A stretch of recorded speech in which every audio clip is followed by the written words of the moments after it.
hello, welcome to Bharat Reacts.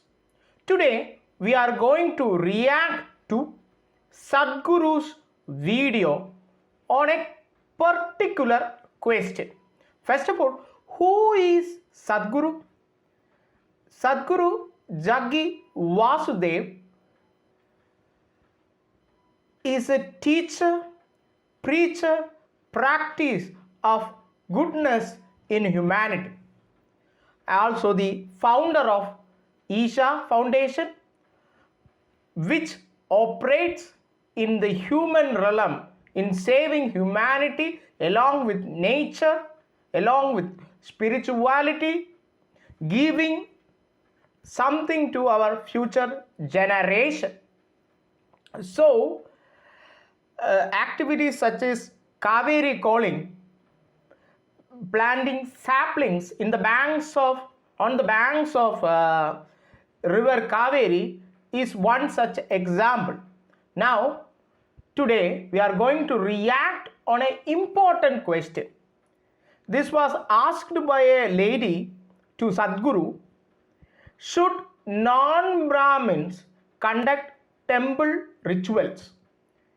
Back in days before independence, only the Brahminical community conducted the temple affairs. Not other communities have privileges in temple. So, and after independence it has changed a lot, but still the Hindu temples are in the clutches of government.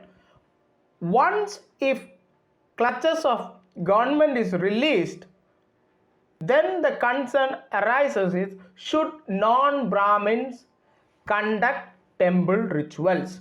That is the little contest on this topic. So, let us react to Sadhguru's answer, response. Welcome to Bharat Reacts. Sadhguru, you are talking about liberating Hindu temples from the clutches of the government. If that happens, I understand management can be done by anybody. But who should actually be in touch with the deity? Will it again go back to the Brahmins? Sadhguru, is this the only way to run a temple? Okay. I am not talking about it. I'm just trying to translate what is written in the Constitution as to how any spiritual, or if you want to call it religious spaces, should be managed or run. The fundamental rights in the country and in most parts of the world, almost every democratic nation, everybody can run their spiritual and religious institutions the way they want. Those who want will go there, those who don't want will not go there. So should a particular community come back? This issue of only one community should be inside the temple, I think we have settled it with the Bharatiyan movements. Communities were formed on the basis of profession. If you are a carpenter, you are one kind of achari. If you are a goldsmith, you are another kind of achari. If you are a blacksmith, you are another kind of achari. If you are a trader, you are one kind of vaishya. If you are an agriculturist, you are another kind. If you are a ruling if you are a militant class, you are one kind. So based on professions, communities happened over a period of time. It is not that there was no transmigration, people could go. It is over a period of time where, unfortunately, people will perceive differences as discrimination and use it as a tool of exploitation. So if the Hindu temples, if you are saying, I'm saying they must be liberated. Hindu temples must be liberated because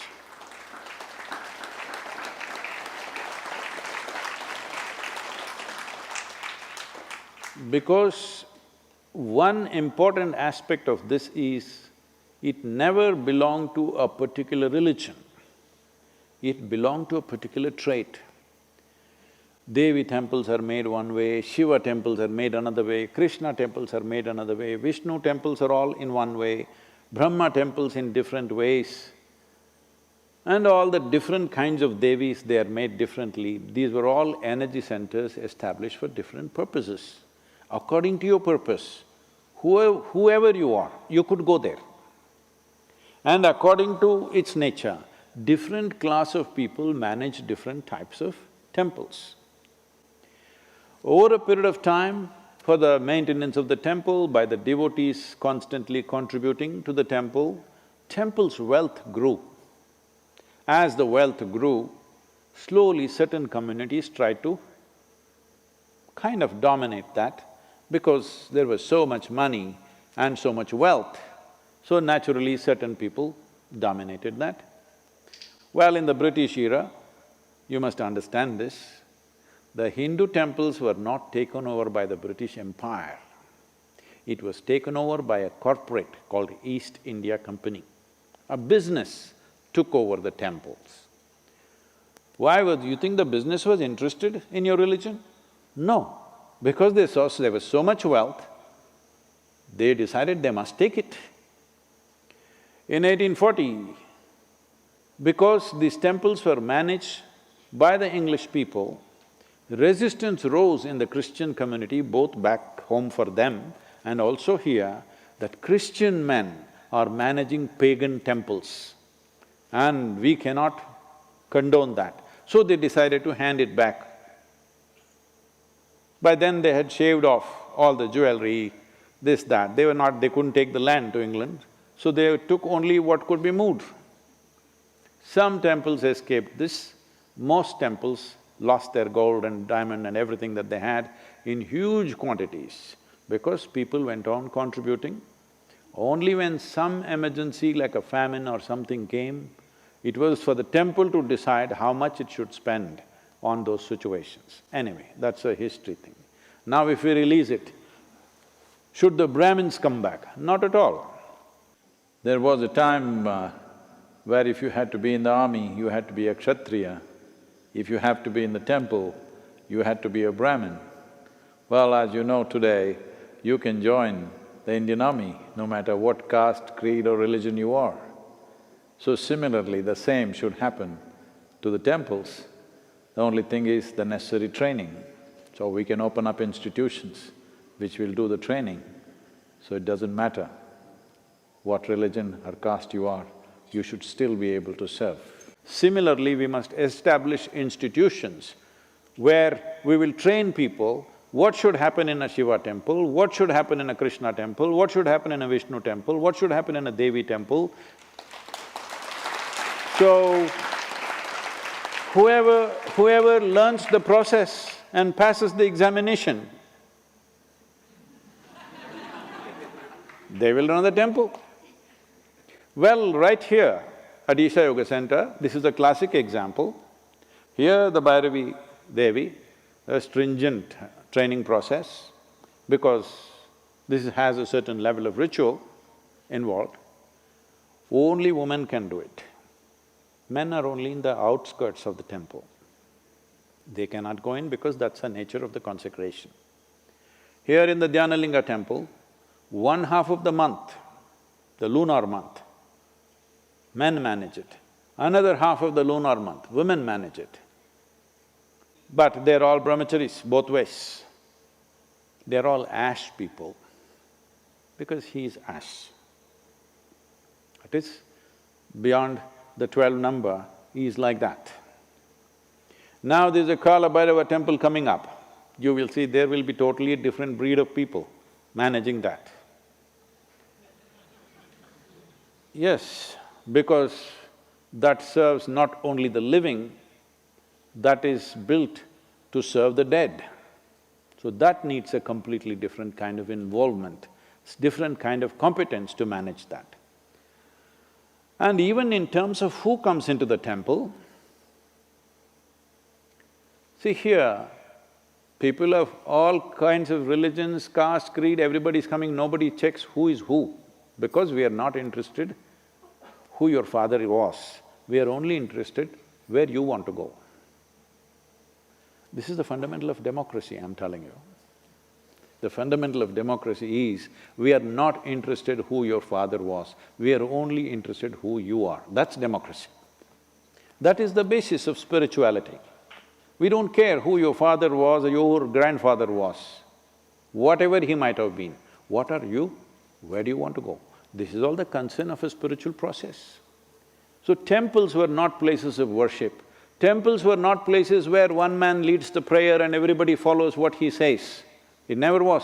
Priest only conducted a process. He's just there to facilitate. He's never ruling the place. He's never dominating the place. He's never giving a teaching. Nobody ever gives a teaching or philosophy or any kind of stirring up of the society. This is very important for the future of the world. So do not just call them Hindu temples. They are really temples where human beings can transform themselves. Human beings can nourish themselves for their inner development. So, right now, I'm saying even mosques and churches and everything should become like this. Let us say I like one aspect of what they're doing in a mosque, why can't I go there? No, it's all segmented now. You can only go here, they can only go there. Fortunately, we've changed this completely. Here, there are a whole lot of people coming. Many ladies coming, burqa-clad ladies, they like Dhyanalinga, they like to sit there. Bhairavi is probably too ritualistic for them, they just look like this and go away. But they like Dhyanalinga, they come there. Many come only for the Tirth Kund, the Surya Kund and the Chandra Kund. It is fine with us. We don't force anybody to go here. This is a certain kind, this needs a different kind of involvement, that needs a different kind of involvement. As long as a human being is willing to follow the basic norms for which it is set up, basic purpose for which it is set up, and basic norms which facilitate that purpose, any human being should be allowed not only to enter the place, also to be in the sanctum. If somebody who is born as a whatever nonsense, high caste, low caste, Hindu, Muslim, Christian, Jew, Sikh, whatever, if they are drawn to a certain aspect and if they are willing to go through the necessary preparatory steps, today it can be established as an institution. You must understand, what was institutions has all been painted negatively as some kind of caste system. Now, institutions which trained blacksmiths have become blacksmith caste. It's an institution. Unfortunately, somehow the goldsmith people started propagating that goldsmiths are superior to blacksmiths. Though you cannot live without a blacksmith in a society, you can very well live without a goldsmith. Yes. So this superiority, inferiority business is something that's happened later on. The temple never had that. See, temple means it is trying to make a certain dimension of life which is crossing the boundaries of one's physical nature, available to people, available for people to experience that dimension.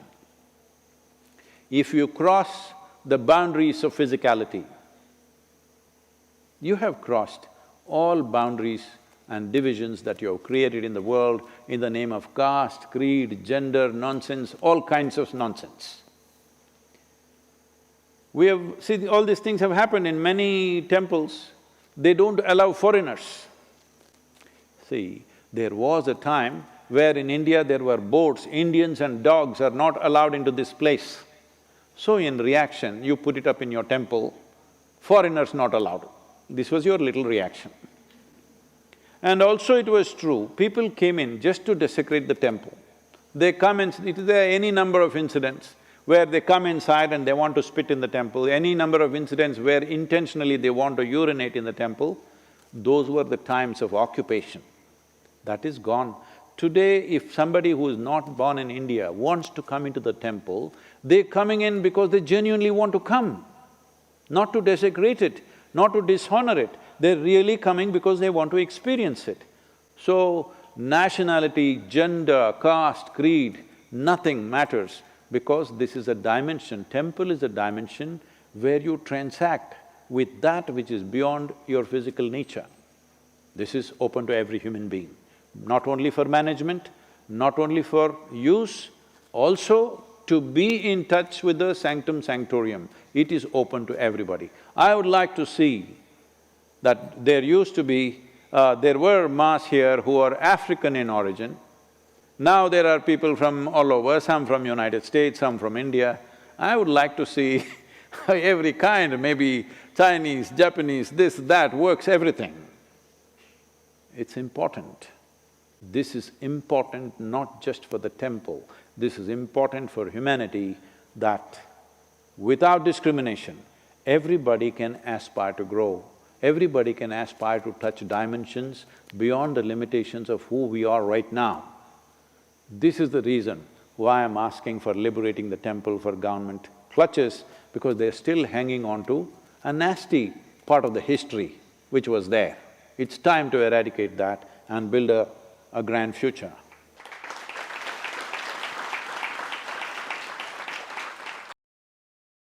That was a knowledgeable and well said answer to the question, and an informative one. Yes, he is true. Temples are not only for worship but also for opening up your own dimension. It should not be segmented for one session of the people. It should not be reserved for certain session of the people. It should open its gates to all seekers who wants to find themselves in that process. So that is a whole point of temple. That's why the temples are built, to open up a dimension in you, to evolve from the current state to an higher state. That was temple supposed to be, that was churches supposed to be, that was mosque supposed to be. And I hope in future we will get to see that kind of perspective from all. So until then, it's bye from Sundar Ramalakshmanan. See you soon on another React video. Thank you. Thank you. Thank you.